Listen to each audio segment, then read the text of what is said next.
Là, quand le bateau il décolle, je me dis mais pourquoi j'ai fait ça quoi ? Jamais j'arriverai à naviguer tout seul là-dessus, jamais. Ah oui quand même. Donc là c'est le début. C'est vrai, un des derniers à arriver sur le circuit, non, pour faire ces Vendée Globe là. Comment me placer dans tout ça, je savais pas, c'était beaucoup d'inconnus. Quand même un peu de pression, un peu de stress. C'est déjà depuis la Route du Rhum 2018 que je cherche un projet. Et c'est forcément une grosse transition. Fais les mock-ups parce que c'est des bateaux incroyables. Faire naviguer les monocoques autour du monde, c'est le bonheur. Tu es un peu pionnière dans un sens et ça m'éclate. J'avais envie de voir, de naviguer. Je me suis vraiment laissé emporter par l'histoire, quoi.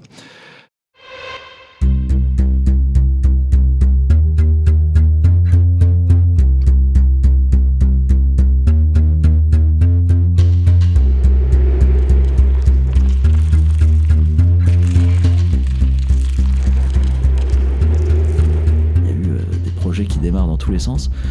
Donc on se dit ça va être chaud parce qu'il va y avoir plein de bateaux neufs, mais aussi plein de bateaux performants. Donc, la première année c'est bien d'être à deux pour prendre en main le bateau. Donc je le sais, je me dis voilà, cette année c'est vraiment découverte des foils. Asnet, Azimut, c'est sûr que cette année-là quand même elle est géniale.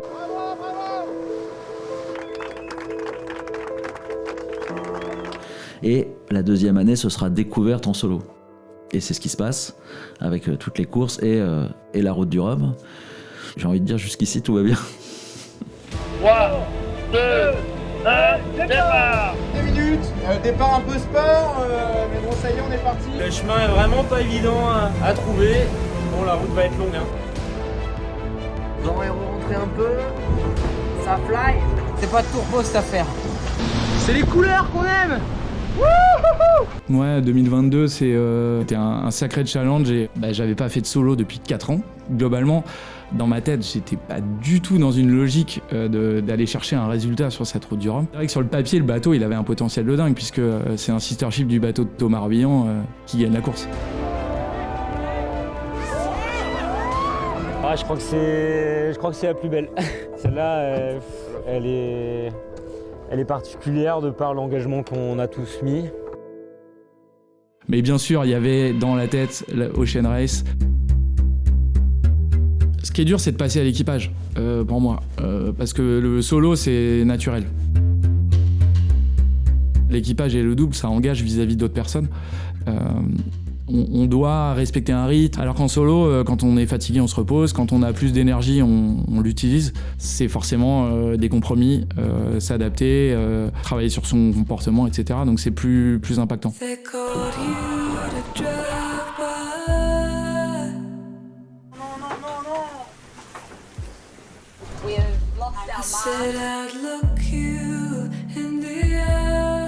Bon, ça c'était très ambitieux. Je sais pas si maintenant, aujourd'hui, on serait assez fou pour le faire en fait.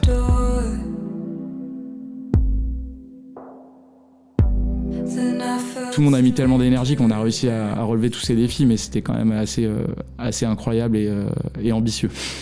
Les bateaux qui sont tellement complexes que le plus de temps qu'on peut passer en mer pour apprendre à naviguer et s'en servir, c'est forcément mieux.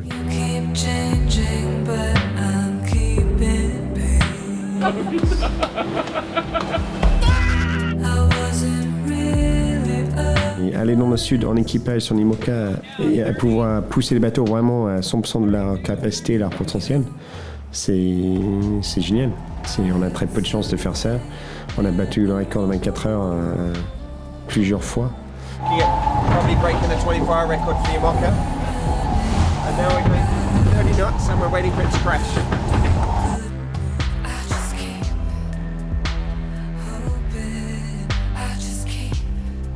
On découvre une nouvelle course, une nouvelle épreuve, une nouvelle façon de naviguer. Globalement, je me suis éclaté toute la course. T'es revu, capitaine!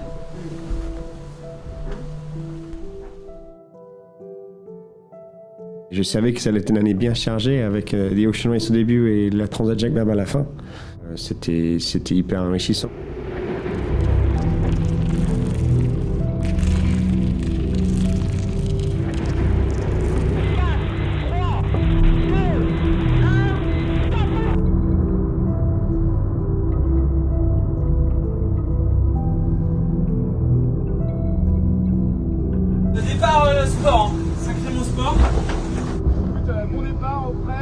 après, c'était un peu la course de rêve avec des super conditions pourtant. Et on a bombardé toute la traversée. C'était, oui, une course de bonheur.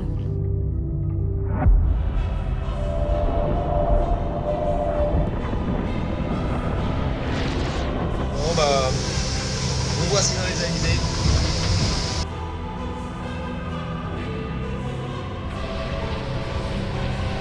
The last 5 days in Martinique. Maintenant on tartine, portant, pleine balle. Allez, ciao.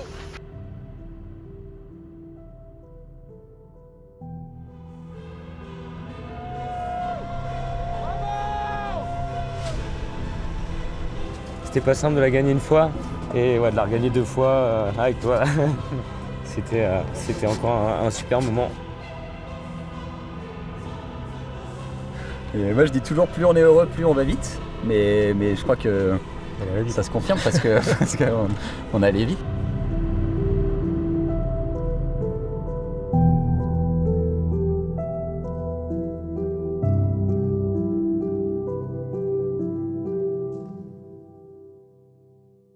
C'est la dernière année avant le Vendée, on le sait tous. Et au retour, il y a le retour à la base, qui est pas si simple. Alors, c'est jamais simple, c'est le retour en course. Je trouvais que c'était une super opportunité de faire du solo sur une année où il n'y avait pas d'autres courses en solitaire. C'était vraiment la première fois que je pouvais m'exprimer avec mon bateau prêt à courir et fiable pour la course. On va marquer première heure en solo sur le bateau. Première impression que c'est plus grand que j'ai pensé. Et pour le coup, elle était vraiment difficile. Parce qu'il y avait beaucoup de vent, une mer forte et creuse, ce qui est très difficile avec les foilers, parce que le bateau il part à 30 nœuds dans les surfs et il vient taper dans la vague d'en face et il s'arrête à 8 nœuds. Et en fait, on fait ça en permanence, quoi. 2 fois par minute, tu pars à fond, en tenant, et un grand coup de frein, et 2 millions de litres d'eau qui passent par-dessus le bateau. J'ai eu de la chance encore, j'ai rien cassé. J'ai le speed qui a explosé là. Je suis plutôt en mode survie.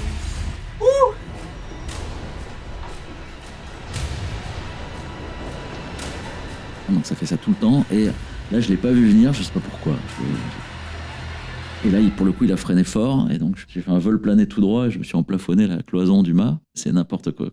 Le passage de la ligne de peu près 41, 17h03 minutes, 48 secondes. Chacun on en parle tous avec les skippers, on se dit bah moi je vais faire ci, moi je vais mettre des amortisseurs, moi je vais faire un cocon dans ma bannette.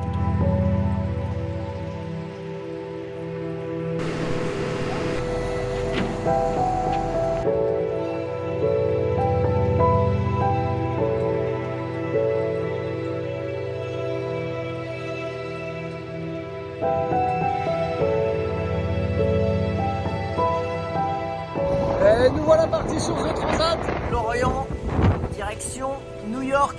Pour moi, c'était la course qui pousse le skipper et le bateau le plus loin de ces extrêmes, puisqu'on est vraiment sur des enchaînements de manœuvres hyper rapides, puisqu'on est face au système météo. Dans 10 jours, on est de l'autre côté de l'Atlantique, avec New York devant les trappes. Ça fait hyper peur. J'ai commencé la voile, on mettait des chapeaux à l'époque. Aujourd'hui, on met des casques. Oh, c'est la merde. Et j'avais comme objectif vraiment de bourriner sur cette course, et oui, bourriner, ça marche bien en IMOCA, le podium, c'est la preuve.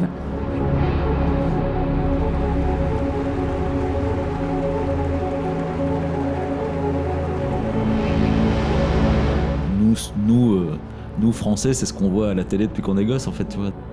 Donc on a l'impression de naviguer dans un film.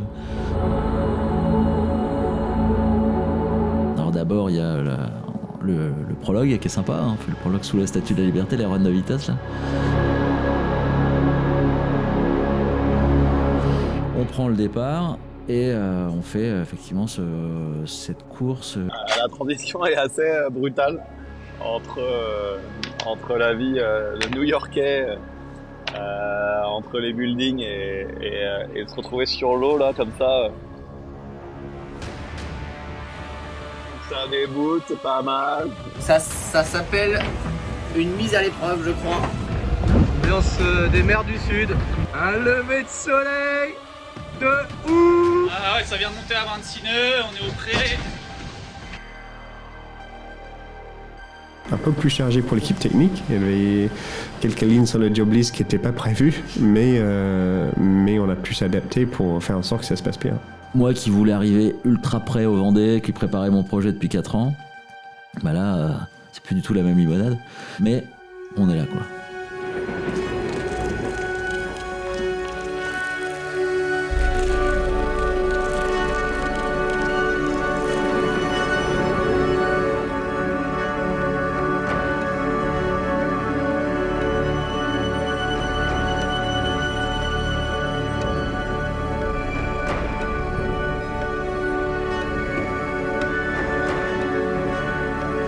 Et finalement, quand on arrive au départ du Vendée Globe, quasiment tout le monde est super prêt.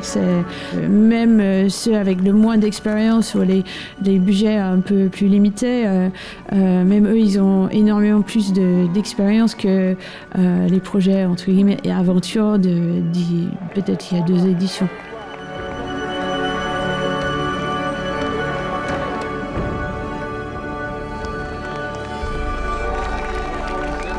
Moi, c'est ça l'IMOCA, en fait. Il y a une diversité de projets, mais chacun avec de l'excellence dedans, en fait. Et l'excellence, elle n'est pas forcément liée au budget ni à la performance du bateau. On peut aller chercher de l'excellence partout. Et c'est ça que j'aime beaucoup.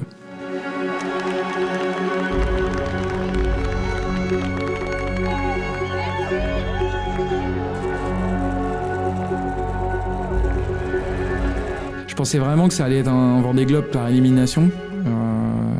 Et en fait, ça s'est pas du tout passé comme ça parce que je pense que voilà, tout le monde a progressé énormément et en fait, c'était un Vendée Globe sportif, quoi. Et il fallait pas lâcher, quoi. Record des 24 heures battu en solitaire. Voilà, ça cartouche bien. C'est évident qu'avec les profils de marins qu'il y avait, le niveau sportif, il allait être très haut. Et ce qui a fait que le niveau sportif, il est resté constant pendant toute la course, c'est surtout la fiabilité des bateaux. Et ça, c'est lié au fait qu'on ait beaucoup plus navigué en préparation, que les équipes soient plus professionnelles. La mer est grosse. La mer est magnifique, elle est bleue. À 8 à 9 mètres de creux, là, j'ai vu passer un train de haut tout à l'heure, il m'a un peu fait halluciner la longueur et la profondeur qu'il avait. Les 80% de souffrance, ils sont vraiment difficiles, mais les 20% de bonheur, ils sont incroyables. Il y a des moments, mais t'as les larmes aux yeux. En tête, un truc de malade. Chaque événement prend des proportions incroyables. Je dirais pas la 60. Et là, c'est un peu la guerre, hein, quand même. C'est beau, mais... Ah, ça commence à déferler un peu. Hein. Allez. J'ai bien aimé l'état d'esprit de Benjamin, de Tanguy, de Guirec, de Violette, avec cette forme d'insouciance et surtout juste du bonheur pur d'être sur l'eau, et aussi avec ce côté recherche de performance. Du Cap-Horn. Eh ouais, on est au Cap-Horn, là. Oh, ça fait du bien de sortir la tête dehors. On voit le Cap-Horn. Cap-Hornier.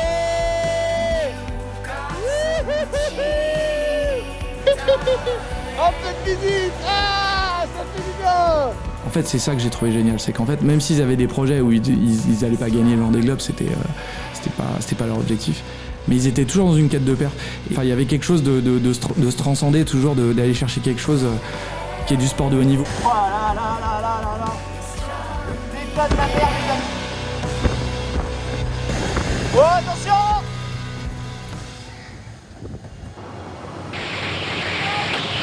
Top Massif Santé Prévoyance, vainqueur du Vendée Globe 2024-2025. La plus grosse fierté, c'est vraiment peut-être de partager tout ça, le bonheur de l'équipe, de tous les gens autour du projet. C'est ça qui m'a vraiment plu à l'arrivée.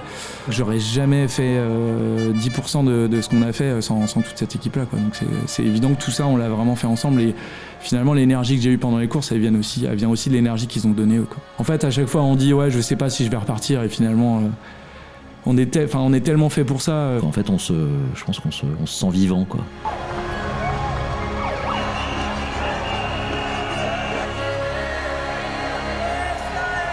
t'es content d'arriver parce que c'est bien quand ça s'arrête, faut reconnaître. Mais au bout d'un moment, bah, tu vois, il te manque quelque chose. Et puis à un moment, tu te dis, ah, j'ai envie d'y retourner, quoi.